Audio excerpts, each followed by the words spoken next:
Hi everybody, Scott here. I just wanted to do a follow-up video to the video that I did yesterday, or put out, this week, on spiritual abuse and how to recognize spiritual abuse. And this is partly a response to a comment on that video, and I can see that comment and the situation that this person describes is not an uncommon one. And essentially around what does one do when they've felt as though they're being abused spiritually and in a lot of pain and don't know what to do next. May not feel like they can go to the church, or they're still going and they're having trouble, or they're not going anymore and they don't know what to do, and this sort of thing. And there's a whole lot that could be said about this, and I'm probably going to leave stuff out that is really important, but I just want to address a few points. So one of them is that one of the problems that can arise in a situation like this is for the person who feels abused, it feels very real to them. However, they can often be given the message that no abuse occurred, you've got a problem, and you just need to deal with your issue, and period. And that essentially is a stumbling block to the healing, because in a sense the wounding has not been acknowledged, and it's hard for people. It's not impossible, but it makes it harder for a person to recover from the abuse if the other party doesn't acknowledge what's happened. And if we look at it in a marital context, that's very true. How can a marriage stay together and heal when one spouse is denying anything happened and that it's all the other person? And in a sense, what a lot of people have done in their hearts is they've married church. They've kind of given their heart over to the church. Then they feel wounded by the system that they're in, but the system won't acknowledge that wounding. And so now, how do I continue to have relationship with the church, with this system, if they won't acknowledge the wounding? Now, one of the reasons that the system can't acknowledge the wounding is that at the end of the day, they are an organisation, for the most part, that are bound by laws. And so if they were to acknowledge that woundings and abuses took place, then they could be liable to be sued. And so it takes it out of the realm of a brother with a brother righting wrongs and having restitution. So the system denied liability to protect themselves. They may even feel as though they're protecting the kingdom of God, because most people inside of the system believe in their heart that it is the kingdom of God and that they must protect it. And if they haven't been on the receiving end, let me backtrack. My point there was to say that a lot of people inside the system, inside church, believe they're doing the right thing when they do what they do. Because they see the local church as the kingdom of God, not simply an expression of it, that it's like a microcosm. Everything that happens inside of those four walls and the community that occupies it is the kingdom of God. And so that must be protected. Now, there are situations where people that are feeling wounded or feeling abused, there's actually something going on in them. We have to acknowledge that does happen. That that there's troublemakers, that there's people that have deeper wounds that are acting out something else going on in the church, and they're sort of projecting their issues onto the church in some way, and have sort of set up this wounding, but it's kind of more a creation of the individual. Now, I believe that does happen, but that's certainly not all cases, and I actually think it's possible, but not often the case. I think often people are actually being mistreated, and they have legitimate wounds that need to be addressed from that system. So people find themselves wounded, ostracized, either kicked out, or just feel so uncomfortable that they can't return in some way, and are left kind of in their woundedness with no reconciliation or acknowledgement of the wound. And basically, there needs to come a time where the person accepts that is most likely unlikely to occur. And it would actually be foolishness if that wounding is not resolved, that you continue the relationship, essentially. Again, using the analogy between husband and wife, if a spouse is refusing to acknowledge abuse, it would not be wise to continue acting as though you haven't been abused, because you'll probably be abused again.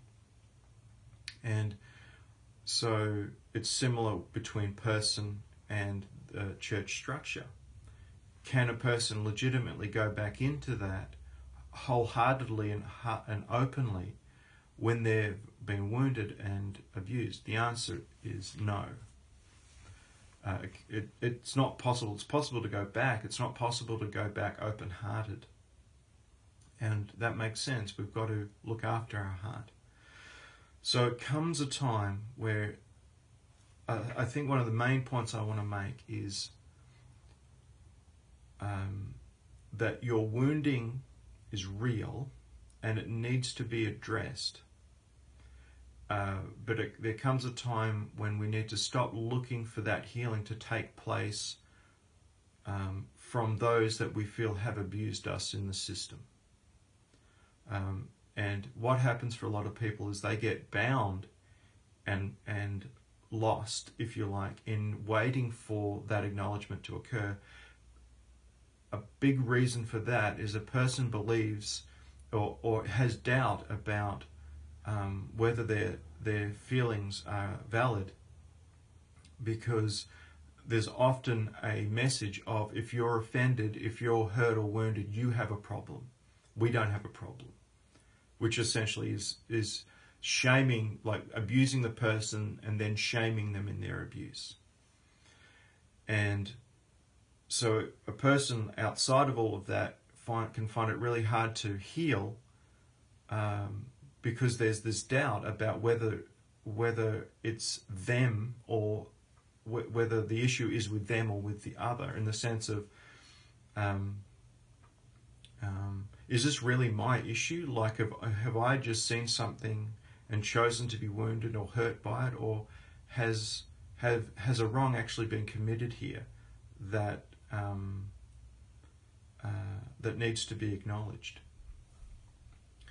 And so it's important for people, after doing some soul searching and asking the question, just straight out asking the question, what's my part in this? And taking responsibility for one's part in the situation. Even if it's simply about accepting that we've put ourselves in a position to be wounded, or putting trust in something maybe we shouldn't have put trust in. But it's important not to excuse the actual abuse that occurred back towards the self, or towards yourself. To do that is to lock away the wounding, and it won't be resolved. It will actually turn into bitterness, hatred, resentment, and so on. So a person who has been abused in the system needs time to heal. And the way to do that partly is what I've just described, owning one's own behavior, but acknowledging the truth that actually no, a harm has been committed, that my pain is real. Then a person is free to actually allow themselves to heal from the wounding.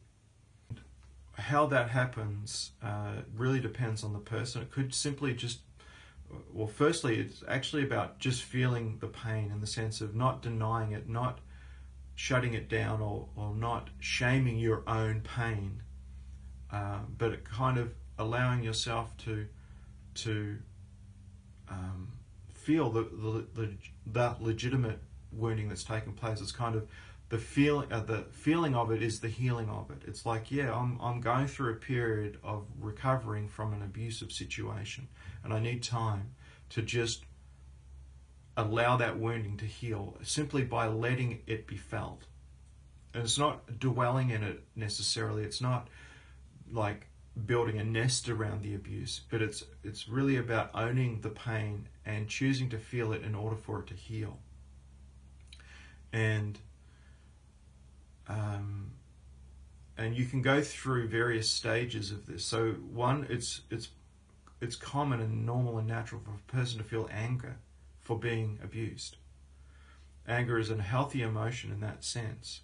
It's when we don't acknowledge that we're angry that it can turn inward towards depression and resentment and things like that. So yeah, you know, if we've been wounded, it's normal to kind of feel anger when we've been hurt. And you can go through grief, the grief of potentially losing a community of people, losing connections, relationships. If you feel you can't go back to that place, you might have some legitimate grief of losing that community or a vast amount of that community, and also the security that community offered. It also can rise up insecurity about where to now and so on. But I think ultimately this is all a God journey, that God is in this. And I think that's the other point I want to make, is that if you're in this situation, God is with you. He is in it with you. And the biggest mistake people make is blending God and church together. Often people think, because this is when we live under this illusion that the local church is the kingdom of God, like it is the only expression of it, and it is the only legitimate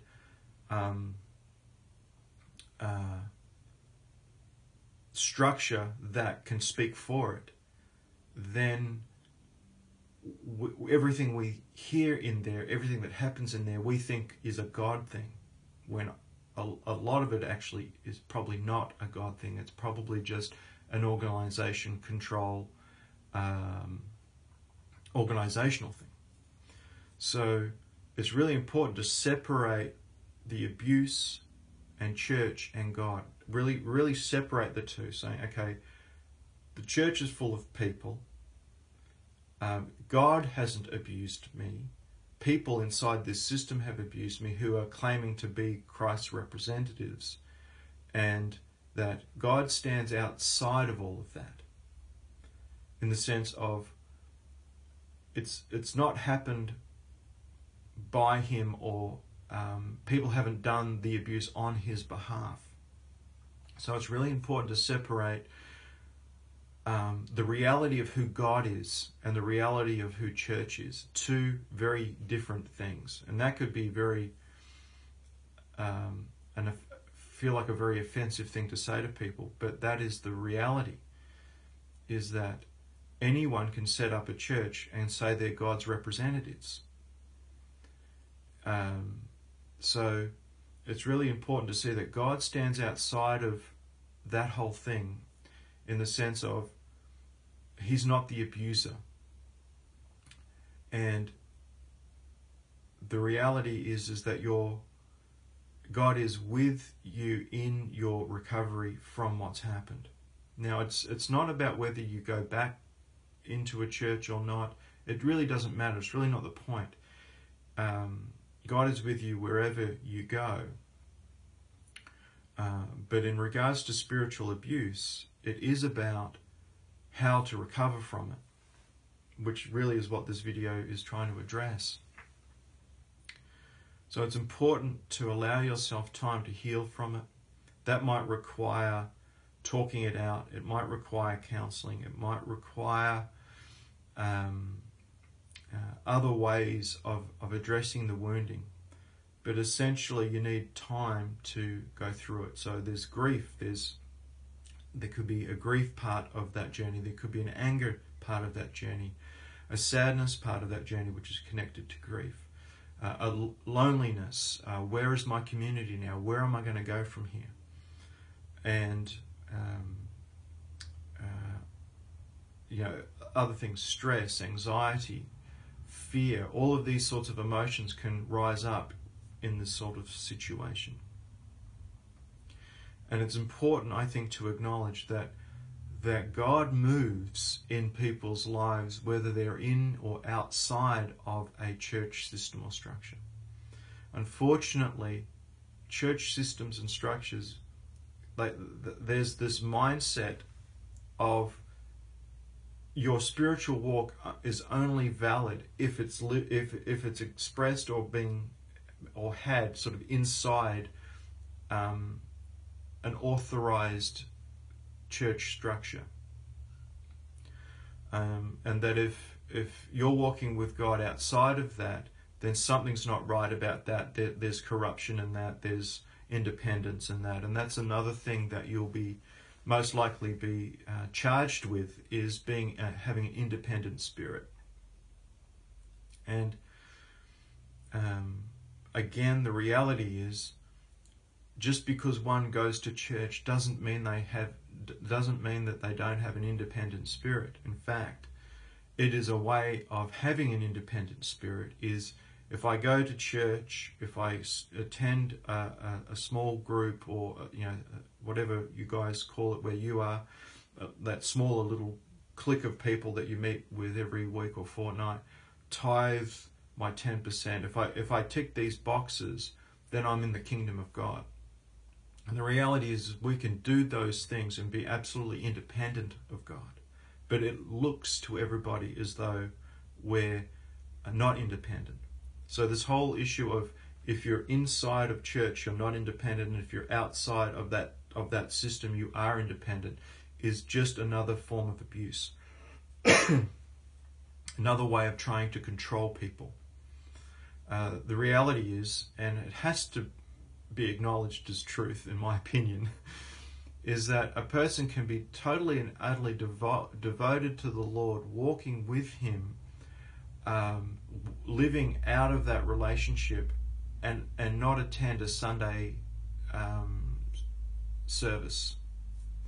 Certainly have fellowship, certainly be walking with others in whatever shape or form that ends up taking, but for someone to say, no, that can't happen, that can only happen if you're inside a church structure and attending every Sunday and tithing every Sunday, is simply control and a form of spiritual abuse. So it really doesn't matter if you're inside the church structure, if you're not. It's really about the matter of the heart. It comes down to what's in the heart. Someone can give, it's like that parable. I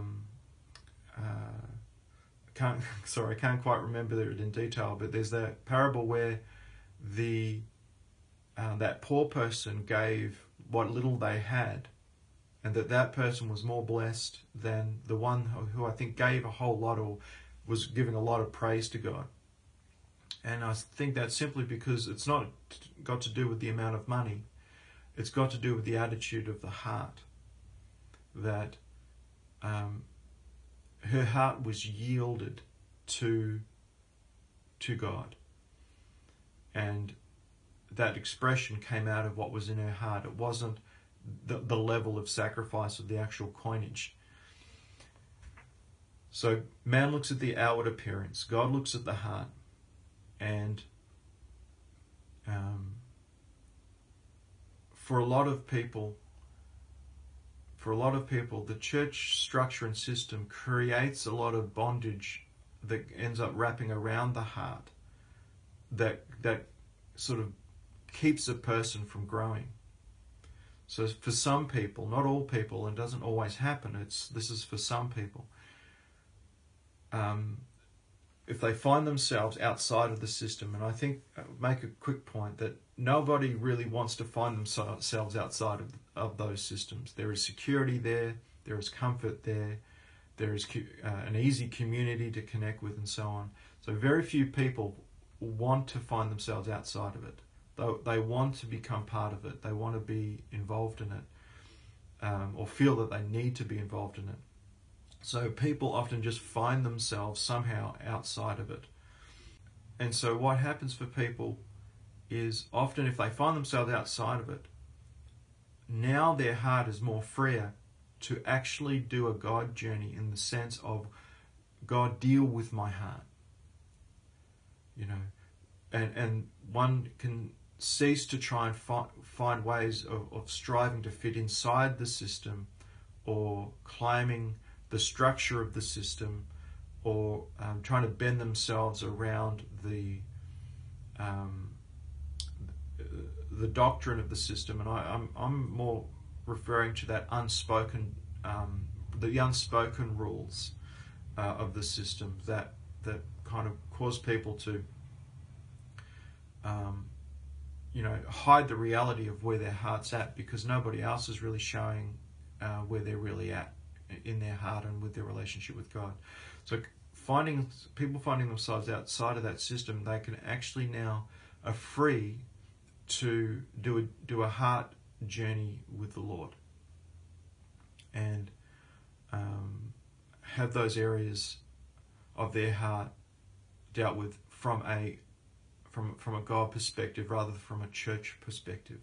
Because often we are trying to do a heart journey with church rather than a heart journey with God. And so there is freedom. There can be freedom for people outside of that structure in order to deal with the woundings and deal with the real hard issues that we all have. So I want to make it clear, though, that this video is not about whether you should be in or outside of a church structure. There has to be freedom for both. Otherwise, we've got control, and where there's control, there isn't relationship. So this video is not about you need to get out of the system or get into a system. It's about wherever you find yourself, you can do a God journey. And I think it's just important that if people find themselves inside of a church structure, that they go in with the awareness that it is a expression of the kingdom of God. It is trying to express that kingdom. It isn't the kingdom of God. And it's not necessarily God's voice to the world, or God's voice to you. It is a group of people doing their thing. And there needs to be freedom within the individual about what is resonating with them. So the reality is a lot of people are finding themselves outside of the system and the structure. And it really can be where the rubber hits the road in regards to the faith journey, because there's no church structure and its resources and securities to comfort or protect you. And so there really is a sense of God, if you're not real, if you're not in this, like it's all a waste of time. And so it really comes down to a God journey from that point on, and trusting that He is who He says He is, and that He will guide, He will comfort, He will protect, and He will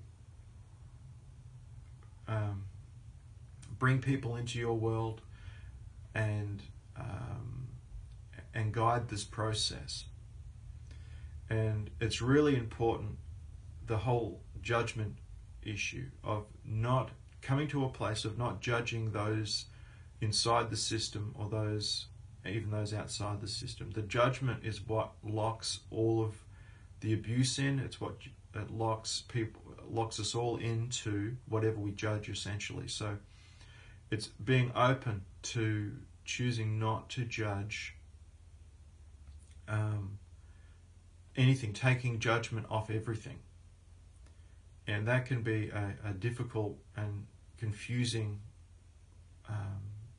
idea. But there's a great freedom in taking judgment off things. So the healing essentially is allowing oneself to heal from the abuse. It's real, it occurred, this is what happened to me, and I've got to accept the reality of what's happened to me, and I need time to allow myself to heal. And the only way to heal from that essentially is to go through it and to feel it, and to go through the range of emotions that occur, and not to turn it into complicated grief or resentment or depression. When these things are happening, we can get sort of stuck in them. So it's important to be really acknowledging the truth of what's happened, and that might require talking to people. It might require doing some other sort of work to resolve it. But ultimately, it's about feeling it, and then making the decision whether you feel like you can go back into that church or into that structure, or maybe find another one, or maybe God will have you outside of all of that for a period of time, or that might be your journey, is to follow him outside of that structure, and that there's nothing wrong or necessarily independent or disobedient about that. The kingdom of God is everywhere, in the sense that God is everywhere. The kingdom of God ultimately is developed in the hearts of people. It's not buildings on street corners and things like this. It's building the kingdom of God in one's heart. And if you've found yourself abused inside of church structures, and you're wounded and you're finding yourself outside, it's very possible that God has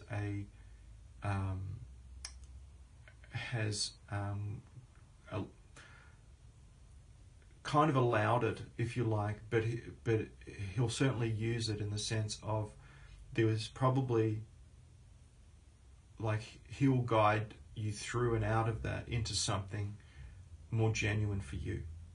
So it can be helpful just to look at it as a heart journey with God, and where is God for me right now? He may, for people outside of the system, it often feels like he's not there, because we often associate God with church, and that's just something to almost detox off. And that's another point to make, is it takes time to deal with this sort of thing, and God might have you in a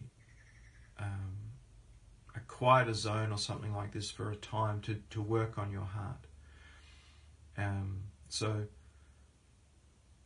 yeah, it's ultimately a kingdom of God in my heart journey with Christ, and what is he showing me at the moment. And for people that are in the midst of their pain, they've just come out of all of this abuse, that God is in it. He is with you in it.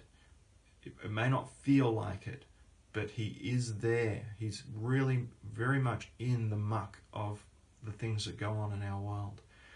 And that when we just cooperate with that reality, that he is with me and I just need to recover from this, and allow myself to go through the stages of grief, there is hope on the other side, that God still has a plan. That there is still relationship with God available if someone finds themselves outside of that system. So I'd rather look at this as a conversation rather than like a teaching as such. But I hope people that are finding themselves outside of these systems and structures find hope in this video, encouragement in this video, that you aren't alone, that God is with you in this, and that there is a journey to be had in him from this point on, and you're not necessarily most very much unlikely in error about where you've found yourself, and that it's not about denying what's happened to you and trying to fit yourself and warp yourself into a shape that is comfortable for the system to accept you. It very much may be that God has a different kind of walk for you in mind. That'll all come clearer as you walk this out.